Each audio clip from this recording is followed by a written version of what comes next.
It is great to have a friend who'll never let you down. When it comes to meat, that is this guy, mince. And when it comes to mince, the cheaper is often the better. Don't believe me? We'll just wait and see while I prepare this classic French onion meatloaf.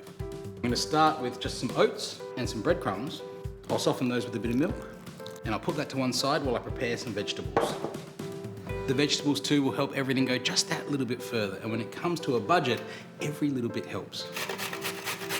And celery can sometimes be slightly more difficult to grate. If you just run a peeler down the back to take off some of those stringy bits, it'll grate much easier.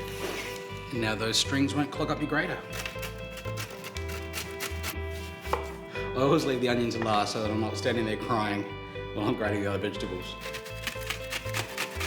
I think a grater is a good compromise because it's not as much washing up as a food processor, but also it's a little bit faster than chopping.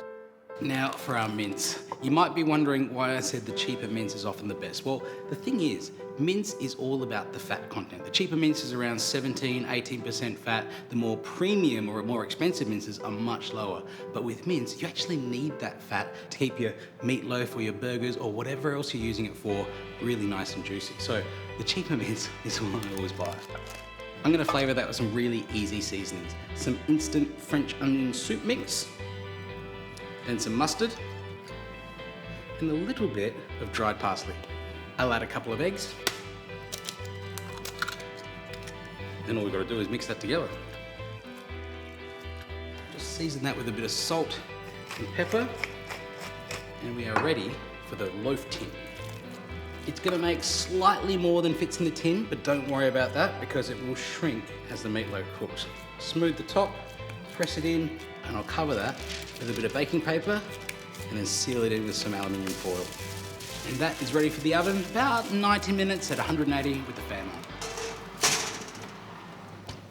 While the meatloaf's in the oven, to really reinforce a 1-2 punch of that French onion flavor, I'm gonna make a French onion gravy. I'm gonna add the onions to the oil. When the onions are nice and brown, I'll add in another packet of French onion soup mix, some cream, and then just as much water as I need to thin that down to a nice gravy consistency. All right. After you take the meatloaf out of the oven, you should let it sit for a little while so it can kind of reabsorb all of those juices. You can see how much it's shrunk down. Just a nice thick slice of meatloaf, good amount of gravy, some blanched green beans on the side, a grinder pepper to finish, an exquisitely elegant French onion meatloaf made from the humble mince. And the only thing premium about it is the final product. Bon appetit.